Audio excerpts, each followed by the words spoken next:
بسم اللہ الرحمن الرحیم۔ باب المرأۃ تری الصفرۃ والقدرۃ۔ یہ باب ہے اس بارے میں کہ عورت زرد اور مٹیالے رنگ کا خون دیکھتی ہے تو وہ حائضہ شمار ہوگی یا اس سے پاک شمار ہوگی۔ اس باب میں اسی سے متعلق احادیث نقل کی جا رہی ہیں۔ آپ کو یہ معلوم ہونا چاہیے کہ حیض کے کل 6 رنگ ہوتے ہیں۔ حیض کا خون سیاہ بھی ہوتا ہے، سرخ بھی ہو سکتا ہے، اور سبز بھی ہو سکتا ہے، زرد بھی ہو سکتا ہے، گدلا بھی ہو سکتا ہے، مٹیالہ بھی ہو سکتا ہے۔ تو اس طرح سے 6 رنگ میں سے کوئی رنگ ہو سکتا ہے۔ اگر ان کے علاوہ بالکل سفید رطوبت آئے تو پھر اسے حیض نہیں کہا جاتا ہے۔ تو حیض کا خون شروع ہو گیا تو جب تک سفید رطوبت نہ ظاہر ہونے لگے، خالص سفیدی نظر نہ آئے، اس وقت تک یہ حیض ہی شمار کیا جائے گا، جب تک کہ وہ 10 دن کے اندر ہے۔ اخبرنا مالک اخبرنا علقمۃ بن ابی علقمۃ عن امہ مولاۃ عائشۃ زوج النبی صلی اللہ علیہ وسلم انہا قالت۔ ہمیں خبر دی مالک نے، ہمیں خبر دی علقمہ ابن ابو علقمہ نے۔ وہ روایت کرتے ہیں اپنی والدہ سے جو نبی کریم صلی اللہ تعالی علیہ وسلم کی زوجہ مطہرہ ام المومنین حضرت عائشہ رضی اللہ تعالی عنہا کی آزاد کردہ ہیں۔ انہا قالت، کہ انہوں نے کہا، یعنی ام المومنین کی جو آزاد کردہ ہیں، انہوں نے کہا کان النساء یبعثن الی عائشۃ بالدرجۃ فیہا القرصف فیہ الصفرۃ من الحیض۔ عورتیں ام المومنین حضرت عائشہ رضی اللہ تعالی عنہا کے پاس ٹوکری بھیجتی تھیں جس میں قرصف ہوتا تھا، اس میں حیض کی زردی ہوتی تھی۔ یعنی عورتیں ان ایام میں خون سے اپنے کپڑوں کی حفاظت کے لیے جو کپڑا یا جو روئی یا جو ٹکڑا شرمگاہ پر رکھتی ہیں تاکہ خون ان کے کپڑوں میں نہ لگے، اسی روئی میں یا اسی ٹکڑے میں لگے کپڑے کے، تو وہی ٹکڑا یا وہی روئی وہ ٹوکری میں یا کسی اس طرح کے برتن میں رکھ کر کے ام المومنین کی بارگاہ میں بھیجتی تھی۔ ان کپڑوں پر یا اس روئی پر یہ حیض کی زردی ہوتی تھی۔ فتقول، تو ام المومنین یہ دیکھ کر کے فرماتی تھی لا تعجلنا حتی ترین القصۃ البیضاء، تم جلدی نہ کرو، یعنی ابھی یہ زردی کا معلوم ہو رہی ہے، ابھی جلدی نہ کرو، یعنی ابھی تم حیض سے پاک نہیں ہوئی، لہٰذا ابھی تم نماز شروع نہیں کر سکتی، تم جلدی نہ کرو یہاں تک کہ خالص سفیدی دیکھ لو۔ یعنی 6 رنگ بیان کیا ہم نے شروع میں، تو ان میں سے ایک رنگ زرد بھی ہے، تو زردی ہوتی تھی اس پر، اس کا اثر معلوم ہوتا تھا، تو اسے دیکھ کر کے کہتی تھی کہ تم جلدی نہ کرو، یعنی ابھی تم حیض سے پاک نہیں ہوئی۔ ترید بذالک الطہر من الحیض، یعنی خالص سفیدی دیکھ لو، اس سے ان کی مراد کیا ہوتی تھی؟ یعنی حیض سے پاکی۔ یعنی جب خالص سفیدی ظاہر ہوگی، کپڑوں میں وہی رطوبت لگے گی یا اس روئی میں وہی رطوبت لگے گی، تو اس کا مطلب یہ ہوگا کہ حیض سے پاک ہو گئی۔ قال محمد و بہذا ناخذ، امام محمد رحمۃ اللہ تعالی علیہ نے فرمایا اور اسے ہم اختیار کرتے ہیں۔ لا تطہر المرأۃ ما دامت ترا حمرۃ او صفرۃ او قدرۃ، یعنی عورت پاک نہیں ہوگی جب تک وہ سرخی دیکھتی رہے یا زردی دیکھتی رہے یا مٹیالہ پن دیکھتی رہے۔ 3 رنگ کا بیان ہو گیا اس میں۔ تو کب پاک ہوگی؟ حتی تری البیاض خالصا، یہاں تک کہ وہ خالص سفیدی دیکھ لے۔ وہو قول ابی حنیفہ رحمہ اللہ، اور یہ امام اعظم ابو حنیفہ رحمۃ اللہ علیہ کا قول ہے۔ اخبرنا مالک اخبرنا عبداللہ بن ابی بکر عن عمتہ عن ابنت زید بن ثابت انہ بلغہا، ہمیں خبر دی مالک نے ہمیں خبر دی عبداللہ ابن ابو بکر، وہ روایت کرتے ہیں اپنی پھوپھی سے، وہ روایت کرتی ہیں حضرت زید ابن ثابت کی بیٹی سے کہ ان تک یہ خبر پہنچی، یعنی حضرت زید ابن ثابت کی بیٹی تک یہ خبر پہنچی، انا نساء کننا یدعونا بالمصابیح من جوف اللیل، کہ کچھ عورتیں رات کی تاریکی میں چراغ منگاتی تھیں، فینظرنا الی الطہر، پھر وہ طہر کی طرف دیکھتی تھیں، یعنی وہ رات کی تاریکی میں چراغ منگاتی تھیں اور وہی کرسف نکال کر کے وہ دیکھتی تھیں کہ اس میں کون سا رنگ ہے، وہ پاک ہوئی یا پاک نہیں ہوئی۔ فکانت تعیب ذالک علیہن، تو حضرت زید ابن ثابت کی بیٹی اسے معیوب جانتی تھی، اس کا ان پر عیب بیان کرتی تھی، یعنی اسے وہ معیوب جانتی تھی کہ یہ اچھی بات نہیں ہے۔ وتقول، اور وہ فرماتی تھی، ما کان النساء یصنعن ھذا، یہاں النساء سے مراد صحابہ کرام کی بیویاں ہیں، یعنی صحابہ کرام کی بیویاں ایسا نہیں کرتی تھیں، یعنی وہ رات کی تاریکیوں میں چراغ منگا کر کے نہیں دیکھتی تھی۔ تو یہاں گویا انہیں جو معیوب جانتی تھی دو وجہوں سے، ایک وجہ تو یہ ہے کہ اگر انہیں دیکھنا ہی ہے تو دن کے اجالے میں زیادہ بہتر دکھائی دے گا رات میں چراغ کے ذریعہ دیکھنے کی بنسبت۔ اس زمانے میں چراغ جلتا تھا، چراغ کی روشنی میں کوئی صاف و شفاف چیز بھی ہو تو عجیب سا رنگ دکھتا ہے اس کا، تو اگر انہیں دیکھنا ہی ہے تو دن کے اجالے میں دیکھنا چاہیے، رات کی تاریکی میں دیکھنا یہ عجیب معلوم ہوتا ہے، اس لیے معیوب جانتی تھی۔ اور اگر یہ کہا جائے کہ انہیں دیکھنے میں جلدی اس لیے ہوتی تھی تاکہ وہ بھلائی کی طرف سبقت کر سکیں، جلدی وہ نماز شروع کر سکیں اور دوسری اس قسم کی عبادتیں کر سکیں جو اس کے باعث منع ہے، تو اس کے بارے میں فرما دیا کہ صحابہ کرام کی جو بیویاں تھیں وہ نیک کاموں میں زیادہ سبقت کرنے والی تھیں، وہ صحابیات تھی، خوب سبقت کرتی تھیں، لیکن ان کے بارے میں یہ نہیں سنا گیا کہ وہ رات کی تاریکیوں میں چراغ منگا کر کے دیکھتی رہی ہوں، اس لیے وہ معیوب جانتی تھی ان بعض عورتوں کے اس عمل کو۔ تو اس سے یہ سمجھ میں آیا کہ جب تک عورت حیض شروع ہو جانے کے بعد پھر خالص رطوبت نہ دیکھے، خالص سفیدی نہ دیکھے، اس وقت تک وہ پاک نہیں ہوتی ہے۔ باب المرأۃ تغتسل بعد اعضاء الرجل وہی حائض، یہ باب ہے کہ عورت مرد کے بعض اعضاء دھلے اس حال میں کہ وہ حائضہ ہو۔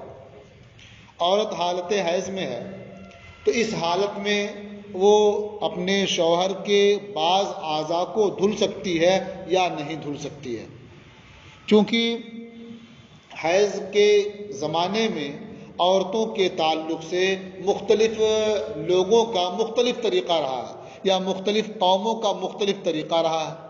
بعض تو اس قدر نفرت کرتے ان سے حالت حیض میں کہ ان کا کھانا پینا الگ کر دیتے، ان کے برتن الگ کر دیتے، ان کا سونا الگ ہو جاتا بالکل، اور بعض کا حال تو یہ تھا کہ اس زمانے میں اور زیادہ ان سے قربت کرتے۔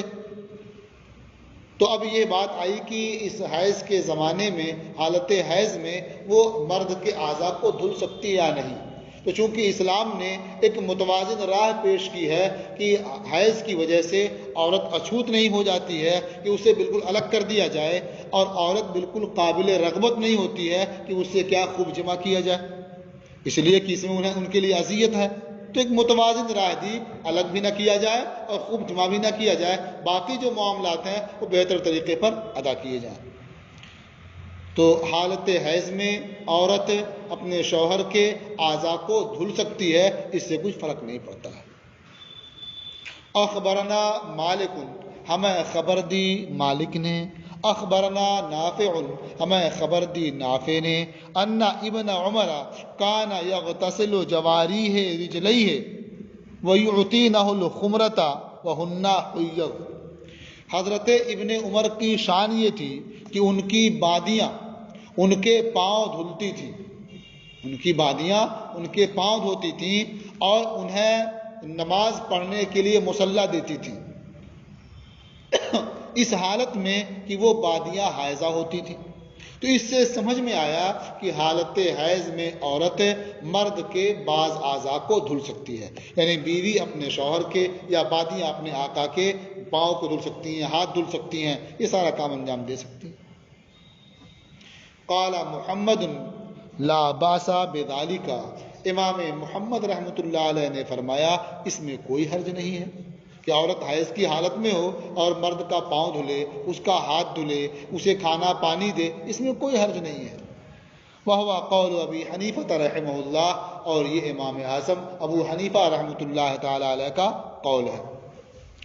اخبرنا مالک اخبرنا ہشام بن عروہ عن ابیہ عن عائشہ، ہمیں خبر دی مالک نے، ہمیں خبر دی ہشام ابن عروہ نے، وہ اپنے والد سے روایت کرتے ہیں، یعنی عروہ سے، وہ ام المومنین حضرت عائشہ رضی اللہ تعالی عنہا سے، قالت، ام المومنین نے فرمایا، کنت ارجل رأس رسول اللہ صلی اللہ علیہ وسلم وانا حائض، کہ میں اللہ کے رسول صلی اللہ تعالی علیہ وسلم کے سر میں کنگھا کرتی تھی، اور حالت یہ ہوتی تھی کہ میں حائضہ ہوتی تھی، یعنی میں حالت حیض میں ہوتی تھی، اس کے باوجود میں نبی کریم صلی اللہ تعالی علیہ وسلم کے سر میں کنگھا کرتی تھی۔ تو اس سے بھی یہ بات سمجھ میں آتی ہے کہ حالت حیض میں عورت مرد کی اس طرح کی خدمت کر سکتی ہے۔ اس سے کنگھا کرنا معلوم ہوا، اس سے پاؤں دھونا معلوم ہوا، تو اور مسلح دینا معلوم ہوا، تو سمجھ میں آیا کہ اس طرح کی خدمتیں عورت انجام دے سکتی ہے حالت حیض میں۔ قال محمد لا بأس بذالک، امام محمد رحمۃ اللہ علیہ نے فرمایا کہ اس میں کوئی حرج نہیں ہے۔ وہو قول ابی حنیفہ رحمہ اللہ والعامۃ من فقہائنا، اور یہ امام اعظم ابو حنیفہ رحمۃ اللہ علیہ کا قول ہے اور ہمارے اکثر فقہا کا یہ قول ہے۔ تو یہ باب بھی ختم ہوا۔ باب الرجل یغتسل او یتوضأ بزور المرأة، یہ توضؤ سے پہلے او ہے، دو حمزہ دکھ رہا ہے نا، ایک حمزہ ہے ایک واو ہے، وہ بھی حمزہ کی شکل میں آ گیا ہے یہاں۔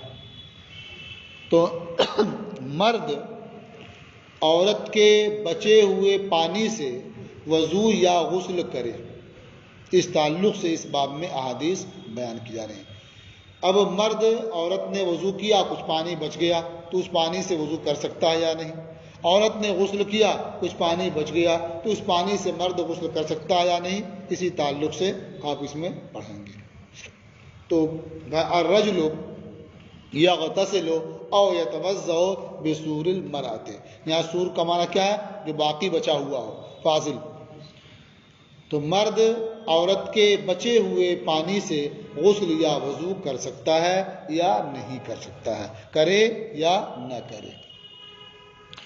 اخبرنا مالک، ہمیں خبر دی مالک نے، حدثنا نافع، ہم سے حدیث بیان کی نافع نے، عن ابن عمر انہ قال، وہ ابن عمر سے روایت کرتے ہیں، انہوں نے فرمایا، لا باس بأن یغتسل الرجل بفضل وضوء المرأة ما لم تکن جنبا او حائضا، اس میں کوئی حرج نہیں ہے کہ مرد عورت کے وضو کے بچے ہوئے پانی سے غسل کرے جبکہ وہ جنبی یا حائضہ نہ ہو۔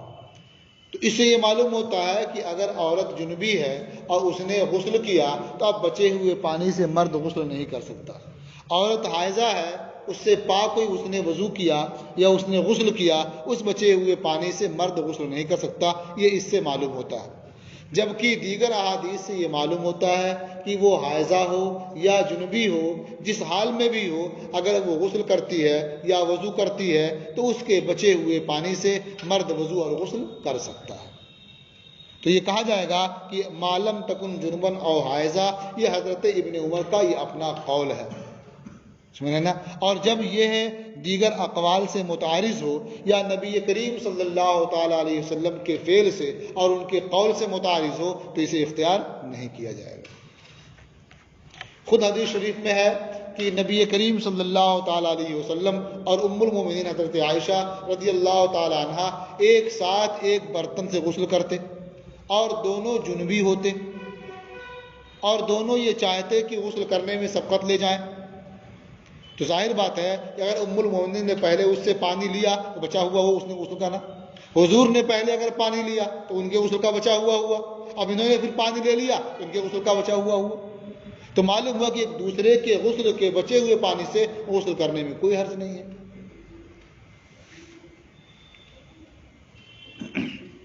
قال محمد، امام محمد رحمۃ اللہ علیہ نے فرمایا لا باس بفضل وضوء المرأۃ وغسلها، عورت کے وضو اور غسل کے بچے ہوئے پانی سے وضو یا غسل کرنے میں کوئی حرج نہیں ہے.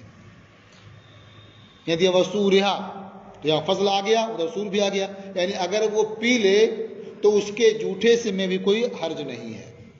تو سور ایک معنی تو ہوا کہ بچا ہوا، ایک معنی تو مطلقاً ہوا کیا کہ جو بچا ہوا ہو، اور یہاں چونکہ فضل بھی پہلے آ گیا ہے اس کے بعد سور کا لفظ بھی آ گیا ہے. تو سور اردو میں کسے کہتے ہیں؟ جھوٹے کو. جھوٹا کب ہوگا؟ ہاں، منہ لگا کر کے پی لے پھر باقی بچے تو وہ جھوٹا ہوگا. تو کیا وہ جھوٹا جو ہوگا اس سے وضو کر سکتے ہیں یا نہیں؟ بتائیے آپ لوگ یہ مسئلہ.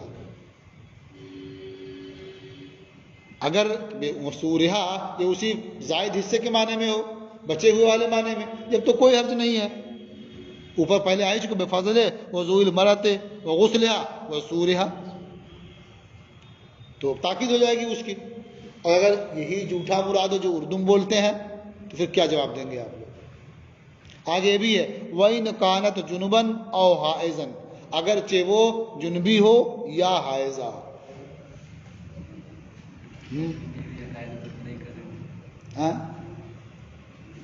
دیکھیے جھوٹے کا حکم کیا ہے کہ اگر آدمی پاک ہے پھر وہ پانی پی لیتا ہے تو وہ جھوٹا ہوا، اس کا پانی پاک رہے گا.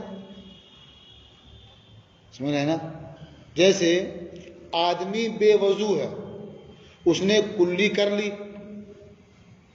سمجھ رہے ہیں، وضو کر لیا، کلی کی ناک پانی سے قاعدے سے وضو کر لیا اس نے، اب پانی پی لیا تو استعمال میں تو آ گیا نا، ہونٹ لگ گیا اس کا، لیکن وہ پاک بھی ہے اور پاک کرنے والا بھی ہے. سمجھئے نا؟ لیکن اگر وہ بے وضو تھا اور جب پانی پی لیا تو مائع مستعمل ہوا نا، اس لیے کہ اس کے پینے کی وجہ سے جو پانی کا حصہ اس کے ہونٹ سے لگا وہاں سے حدث دور ہوا کہ نہیں؟ دور ہوا نا، تو استعمال کیا گیا نا، ازالہ حدث کے لیے استعمال ہوا اس کا، تو پانی مستعمل ہو گیا. تو جو ازالہ حدث کے لیے استعمال کیا جائے وہ مستعمل ہو جاتا ہے نا، وہ پاک تو ہوتا ہے لیکن پاک کرنے والا نہیں ہوتا. سمجھ گئے نا؟ تو اس لیے اگر یہاں سور کا وہ معنی لیں جو فاضل والا معنی ہے تو کوئی اعتراض نہیں ہوگا، کیونکہ آگے ہے نا وَإِنْ كَانَتْ جُنُبًا أَوْ حَائِضًا. اب رہ گیا مسئلہ حائضہ کا. حائضہ اگر پانی میں ہاتھ ڈال دے، حائضہ اگر پانی پی لے تو اب بتائیں کہ وہ پانی قابل استعمال رہے گا کہ نہیں؟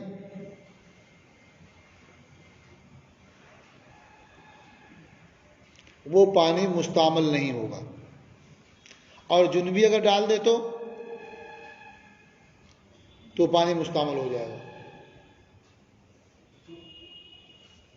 اس لیے کہ جنبی جب ہاتھ ڈالے گا تو ظاہر بات ہے اس کے ہاتھ سے وہ جو جنابت تھی ختم ہوئی کہ نہیں؟ اس کا ہاتھ پاک ہوا کہ نہیں؟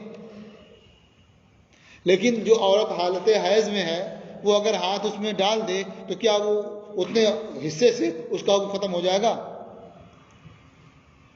وہ غسل بھی کر لے تو پاک نہیں ہوگی، یعنی جو حالت حیض میں ہے تو پاک تو ہوگی نہیں، وہ تو ازالہ حدث تو ہوا ہی نہیں وہاں. اور جنوبی جتنا حصہ دھوتا جائے گا پاک ہوتا جائے گا نا، تو وہاں ازالہ حدث ہوگا نا. تمہیں فرق نہیں معلوم ہو رہا؟ یہ اور بات ہے کہ ظاہراً سننے میں لگتا ہوگا کہ اس کا الٹا ہونا چاہیے، ہے نا، لیکن نہیں بھائی. پانی جب کب مستعمل ہوتا ہے؟ آپ نے پڑھا ہوگا نا جسے استعمال کیا گیا ہو ازالہ حدث کے لیے یا قربت کے لیے، تو جو حائضہ ہے حالت حیض میں ہے تو اس میں سے دونوں میں سے کوئی بات نہیں ہوگی، اس لیے اس کے لیے وہ پانی مستعمل ہی نہیں ہوگا، اس کا بچا ہوا پانی مستعمل ہی نہیں ہوگا، مستعمل نہیں ہوگا تو آپ سب کر سکتے ہیں، سمجھیے نا۔ تو اس طرح سے اگر وہ جھوٹا بھی مراد لیں اور اس کا تعلق حائضن سے ہو تو کوئی بات نہیں، کر سکتے ہیں، اس لیے کہ اس میں کیا چیز ہے، کچھ تو نہیں آیا اس میں نا، نہ ازالہ حدث ہوا اور نہ ہی قربت ہوئی، یہ تو قربت بھی نہیں ہے۔ ہاں جنبی جب ہوگا تو چونکہ اس نے حصے سے حدث کا ازالہ ہوگا نا تو مستعمل ہو جائے گا۔ ہاں جنبی غسل کر رہا ہے تو اب اس کے بچے ہوئے پانی سے آپ غسل کر سکتے ہیں۔ بلغنا ان النبی صلی اللہ علیہ وسلم کان یغتسل ہوا وعائشۃ من اناء واحد، ہمیں یہ خبر ملی ہے یا ہم تک یہ خبر پہنچی ہے کہ نبی کریم صلی اللہ تعالی علیہ وسلم یہ غسل کرتے تھے اور ام المومنین حضرت عائشہ غسل کرتی تھی ایک ہی برتن سے۔ یتنازعان الغسل جميعا، اور دونوں غسل میں آگے بڑھنے کی سبقت کرنا چاہتے تھے، یعنی حضور کیا پہلے پانی لینا چاہتے تھے اور ام المومنین پہلے پانی لینا چاہتی تھی، یہاں تک کہ بعض روایتوں میں ہے کہ وہ فرماتی تھی دعلی دعلی، یعنی میرے لیے چھوڑی، میرے لیے وہ چاہیے، سمجھ رہے ہیں نا۔ فہوا فضل غسل المرأۃ مرأۃ الجنوب، تو یقیناً وہ جنبی عورت کے غسل کا بچا ہوا ہے اور اس سے حضور کیا ہے غسل فرما رہے ہیں، بلا شبہ غسل کرنا اس سے جائز ہوتا ہے۔ وہو قول ابی حنیفہ، اور یہی قول امام اعظم ابو حنیفہ رحمۃ اللہ تعالی علیہ کا۔ اس سے صاف سمجھ میں آیا کہ عورت نے کسی پانی سے وضو کیا تو اس کے بچے ہوئے پانی وضو کر سکتے ہیں، غسل کیا بچے ہوئے پانی سے غسل کر سکتے ہیں۔ باب الوضوء بسور الحرۃ، بلی کے جوٹے سے وضو کا باب، کیونکہ اس کا کوئی الگ استعمال تو ہے نہیں کہ کاجا بچے ہوئے سے، یہاں جوٹا جو اردو میں بولا جاتا ہے وہی معنی مراد ہے، پانی کہیں رکھا ہوا ہے آ کر کے بلی نے اس میں سے پانی پی لیا، اب جو پانی باقی بچا ہے یہ اس کا جوٹا ہوا، تو اس سے وضو کر سکتے ہیں یا نہیں کر سکتے ہیں۔ تو ہمارے نزدیک حکم یہ ہے کہ اگر دوسرا پانی موجود ہے تو اس سے آپ وضو کریں، بہتر ہے، اور اگر نہیں ہے تو اس سے بھی وضو کر سکتے ہیں۔ اگرچہ بلی درندہ ہے لیکن اس کے باوجود اس کا جوٹا ناپاک نہیں ہے، اس کا جوٹا ناپاک نہیں ہے، کیوں؟ اس لیے کہ اس کی علت کیا ہے کہ یہ طوافین و طوافات میں سے ہے۔ کیا مطلب؟ اسے پڑھ چکے ہوں گے نا، ارے بندے خدا، پانی کی مختلف قسمیں پڑھے ہوں گے نور الیزا میں، یہ سب باتیں تو آ ہی چکی ہوں گی تفصیل سے، اس لیے ہم خالی اشارے سے آگے بڑھ رہے تھے کہ جلدی جلدی پڑھ چکے ہیں ابھی تو اس کے بعد ہی باری ہے اس کی۔ چلیے بھی کلمات وار ہیں تو وہیں اس کی وضاحت بھی کر دیتے ہیں۔ اخبرنا مالک اخبرنا اسحاق بن عبداللہ ابن ابی طلحہ، ہمیں خبر دی مالک نے، ہمیں خبر دی اسحاق ابن عبداللہ ابن ابو طلحہ نے، ان امراتہ حمیدۃ بنت عبید ابن رفاعہ، کہ ان کی بیوی حمیدہ بنت عبید ابن رفاعہ نے انہیں خبر دیا، ان خالتہا قبشۃ بنت کعب بن مالک، وہ اپنی خالہ قبشہ بنت کعب ابن مالک سے روایت کرتی ہیں۔ وہ کانت تحت ابن ابی قتادہ، اور وہ قبشہ بنت مالک وہ ابن ابو قتادہ کے نکاح میں تھیں۔ تو کیا روایت کیا؟ ان ابا قتادہ امرہا، کہ ابو قتادہ نے انہیں یعنی قبشہ بنت کعب کو حکم دیا، فسکبت لہو وضوءا، تو انہوں نے ابو قتادہ کے لیے وضو کا پانی رکھ دیا، فجاءت حرۃ، ایک بلی آئی، فشربت منہ، تو اس میں سے پی لیا، فاصغى لها الاناء، تو حضرت ابو قتادہ نے بلی کے لیے برتن اور جھکا دیا کہ لو آرام سے پی لو، رکھا تھا تھوڑا سا پیا، دیکھا پی رہی ہے اور جھکا دیا کہ آرام سے پی لے، فشربت، تو بلی نے پیا، قالت قبشۃ فرآنی انظر الیہ، تو حضرت قبشہ بنت کعب نے فرمایا کہ انہوں نے مجھے دیکھا، یعنی ابو قتادہ نے مجھے دیکھا کہ میں ان کی طرف دیکھ رہی ہوں. یعنی انہیں حیرت ہوئی کہ میں نے لا کر کے پانی رکھا اور یہ بلی کو آرام سے پلا رہے ہیں اور اس سے وضو کرنے جا رہے ہیں. پھر فقالا، تو ابو قتادہ نے جب یہ دیکھا کہ میں دیکھ رہی ہوں تو انہوں نے فرمایا اتعجبین یا ابنۃ اخی، اے میری بھتیجی، کیا تمہیں تعجب ہو رہا ہے کہ میں نے بلی کو پلا دیا پھر اس سے وضو کرنے جا رہا ہوں؟ قالت نعم، قالت قلت نعم، کبشہ بنت کعب نے فرمایا کہ میں نے کہا ہاں مجھے تعجب ہو رہا ہے. قالا، تو ابو قتادہ نے فرمایا ان رسول اللہ صلی اللہ علیہ وسلم قال، اللہ کے رسول صلی اللہ تعالی علیہ وسلم نے ارشاد فرمایا انہا لیست بنجس انہا من الطوافین علیکم والطوافات. فرمایا کہ بلی نجس نہیں ہے، وہ تو تم پر چکر لگانے والے غلاموں، چکر لگانے والی باندیوں میں سے ہے، والطوافات، اور چکر لگانے والے حشرات الارض سے ہے، مویشیوں سے ہے. جیسے ان کا جوٹا ناپاک نہیں ہوتا ہے، وہ نجس نہیں ہے، ایسے ہی اس کا جوٹا بھی ناپاک نہیں ہوگا. تو چکر لگانے والے اور چکر لگانے والی میں سے ہیں جن کا برابر آنا جانا ہوتا ہے تو ان کے احکام ان سے مختلف ہوتے ہیں جن کا آنا جانا کم ہوتا ہے. جیسے ایک اجنبی مرد ہو تو کسی خاتون کے سامنے نہیں جا سکتا، اجنبی خاتون ہو سامنے نہیں جا سکتا، نہ وہ اس کے سامنے آ سکتی ہیں. لیکن اگر وہ غلام ہے، اسی کا غلام ہے، ذرا خرید غلام ہے، اب وہ مالکن ہے تو آنا جانا ہوگا نا، تو اس غلام کا حکم نہیں ہوگا جو آزاد کا حکم ہے. سنا ہے نا؟ اسی طرح سے بادی ہے کسی مرد کی تو اجنبی عورت کا حکم الگ ہے، بادی کا حکم الگ ہے. اسی طرح سے جو چھوٹے بچے ہیں وہ جب چاہتے ہیں جہاں چلے جاتے ہیں، کسی گھر میں جاتے چلے جاتے ہیں، وہ چکر لگانے والے ہوئے نا، ان کے احکام وہ نہیں ہیں جو دوسروں کے ہیں. تو معلوم ہوا کہ جن کا آنا جانا زیادہ ہوتا ہے ان کے لیے احکام میں تخفیف ہوتی ہے نا. تو اب بلی اگرچہ درندہ ہے، چوہوں کا شکار کرتی ہے نا، پھاڑ کے کھا جاتی ہے انہیں، درندہ ہے اور درندے کا جوٹا نجس ہوتا ہے، لیکن بلی کا جوٹا نجس نہیں ہے، اس لیے کہ یہ گھروں میں چکر لگانے والی ہے. اگر ان کا جوٹا نجس قرار دے دیا جائے تو کیا باقی چھوڑیں گی؟ یہ جانے کب کسی منہ ڈال دیا سب تو ناپاکی ہو جائے گا، تو کتنی مشقتیں پڑ جائیں گے لوگ. اس لیے اس علت طواف کی بنیاد پر اس کے جوٹے میں تخفیف ہوئی اور نجس نہیں قرار دیا گیا. سمجھ رہے نا؟ تو جو طواف کرنے والے ہیں یا طواف کرنے والیاں ہیں، جو جانور ہیں یا جو انسانوں میں سے ہیں، تو ان کے احکام میں تخفیف ہوتی ہے. تو اسی طرح سے اس بلی کے جوٹے میں تخفیف ہے. سمجھئے نا؟ اسے آپ مدرسے میں سمجھ سکتے ہیں کہ اساتذہ کا آپ لحاظ رکھتے ہیں، کہیں آپ نے دیکھا بیٹھے ہوئے تو کھڑے ہو گئے، یا گزر رہے ہیں تو سلام کر لیا، یہ سب کرتے ہیں نا. لیکن جو طلباء اساتذہ کے کمروں میں رہتے ہیں وہ کتنی بار سلام کریں گے؟ جب بار بار ان کا آنا جانا ہوگا یا استاد کا آنا جانا ہوگا، وہ کتنی بار کھڑے ہوں گے، کتنی بار سلام کریں گے؟ تو بات نہیں رہتی ہے ان کے لیے نا. تو احکام الگ الگ ہو گئے نا. کیوں؟ کہ بار بار یہاں آنا جانا ہوگا.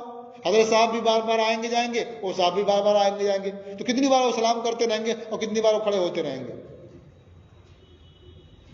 سمجھئے نا؟ تو فرق پڑتا ہے نا حکم میں. اسی طرح سے یہاں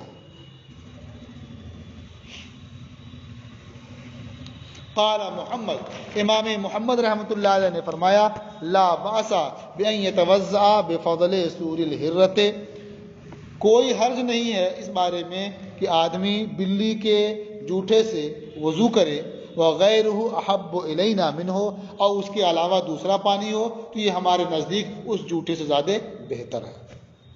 وہو قول ابی حنیفہ، اور یہ قول امام اعظم ابو حنیفہ رحمۃ اللہ علیہ کا. دوسرا پانی موجود ہے اس سے وضو کریں، نہیں ہے تو اس سے کریں، کوئی بات نہیں. ٹھیک ہے، یہ آج کا سبق آپ کا مکمل ہوا.